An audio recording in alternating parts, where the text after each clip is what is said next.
Dog saves lion cub. From drowning, what the lions do next is unbelievable. The cub's frantic yelps echoed in the air as the current swept it away from the shore. The river, swollen from recent rains, was fast and unforgiving, pulling the small animal further into its depths. The lion cub, no older than a few months, had wandered too close to the water's edge, its playful curiosity leading it straight into danger.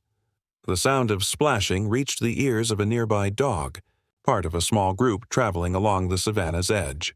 The dog, scruffy and weathered from a life spent navigating the wild, had been resting in the shade, keeping an eye on the surroundings. It had heard the cub's cries and saw it flailing against the pull of the water. Unable to make its way back to land, without hesitation, the dog sprinted toward the riverbank, its muscles rippling as it jumped into the water. The cub was caught in the current, its small paws unable to keep pace with the river's speed. As it struggled, the dog reached it, its strong jaws gently grasping the cub's scruff. Despite the cub's weak thrashing, the dog held firm, keeping the lion cub afloat as they moved toward the safety of the shore. The river fought back with every stroke, but the dog's strength outmatched the current. The cub, now exhausted from the struggle, was lifted gently toward the bank. When the dog finally reached the shallows, it carefully released the cub, pulling back with cautious relief. The small lion cub, soaked and trembling, remained still for a few moments, gasping for breath. The dog, breathing heavily, stepped back and watched the cub, its instincts calm but alert. The river, once a force of danger, now stood still behind them. The cub, though exhausted, slowly lifted its head and looked up at the dog, its wide eyes filled with a mixture of confusion and quiet gratitude. For a few moments, nothing moved.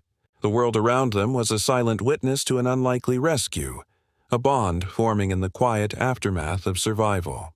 The cub was safe, but not yet free from the danger it had faced. The dog, though still panting from the exertion, didn't leave. Instead, it stood vigil, its watchful gaze fixed on the cub, now lying quietly on the shore. This moment, brief and without words, marked the beginning of something unexpected. The cub, now slightly steadier, remained still as the dog circled around it. The bond between them was unspoken, a silent understanding that transcended species. The dog had saved the cub, and in doing so, had created a connection between them, one that would stay, perhaps for only a brief moment, but one that would resonate in ways neither could fully understand. As the cub's breathing slowed, the dog stepped back, watching quietly from a distance. The savannah stretched out before them, the golden grasses swaying gently in the breeze. Time passed slowly, yet the stillness between the cub and the dog held a profound sense of calm, the quiet aftermath of a heroic rescue that would not be forgotten. The lion cub lay on the shore, its body still trembling, but the frantic panic had subsided. The dog, its breathing now steady, paced back and forth nearby, its eyes never leaving the cub. For a while, there was nothing but the sounds of the wind moving through the tall savanna grasses and the occasional distant call of a bird. The dog's movements were slow and deliberate, its posture calm, as if it were waiting for something. A signal from the cub, perhaps, or just the right moment to move forward. The cub remained still, unsure of what to do next. It could feel the weight of the dog's gaze, but it was uncertain about this new presence. The world of the wild had been a constant, filled with the familiar sounds and scents of the savannah. Now, everything felt strange. The cub's body ached, the memory of the water's coldness still fresh in its bones, but the warmth from the dog's brief touch lingered. It was an odd comfort, and it made the cub feel both safe and vulnerable at the same time. The dog, sensing the cub's hesitation, sat at a distance, its posture non-threatening, but its gaze still intense. The cub slowly raised its head, its eyes scanning the creature that had saved it. For a moment their gazes locked. The cub's eyes, wide and unsure, met the dog's calm, steady stare. Neither of them moved.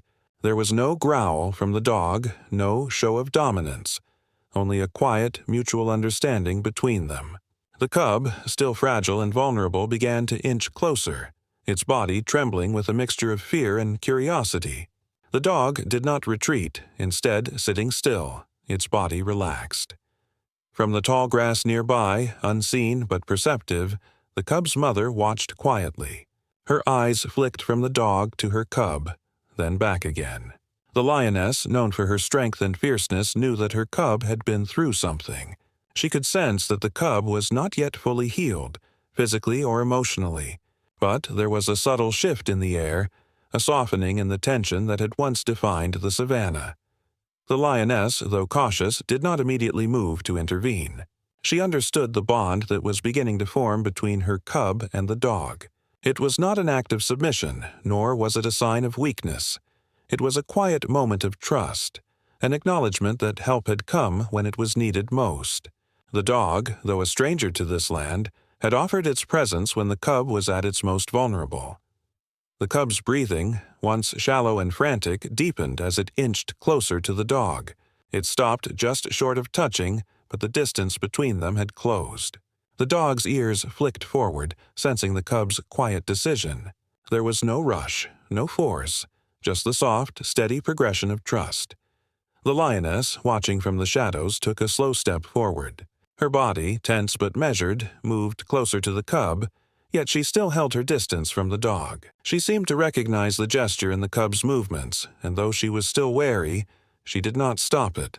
Her quiet acceptance of the situation, however small, was a testament to the changing tides of the savanna, where even the fiercest creatures could find themselves softened by the unlikeliest of bonds. The dog remained motionless, its gaze never faltering, and as the sun dipped lower, casting a soft orange light over the scene, the bond between the cub and the dog deepened in silence.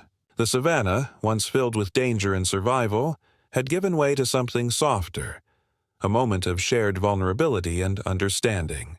Neither of them spoke, but in the quiet exchange, both had begun to heal, not just from the pain of the past, but from the isolation they had once known. As the sun began to set, the lioness moved closer, watching the dog with measured steps. Her gaze was focused, but there was no aggression.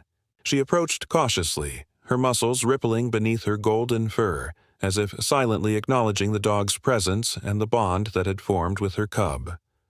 The dog, still and calm, did not retreat. It stayed in its place, watching the lioness with steady eyes. The air was thick with the weight of their silent exchange. The cub, now standing next to its mother, looked up at her, sensing the shift. It too took a small step forward, closer to the dog, its trust in the animal growing. The lioness, standing just within reach, locked eyes with the dog, and for a long moment, there was an unspoken understanding between them. It wasn't friendship, but something deeper, a respect, a quiet acknowledgement that they were no longer strangers. The dog, though a foreign presence in this land, had earned its place. The savanna, once a place of harsh survival, had softened. The lioness and her cub, after a brief pause, turned and walked away, the dog watching them go.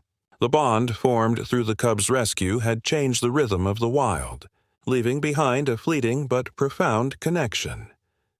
As they disappeared into the tall grasses, the lioness glanced back one final time, and in that brief moment, there was understanding between the two creatures, the lioness and the dog, forged not by words, but by the quiet gift of survival and trust.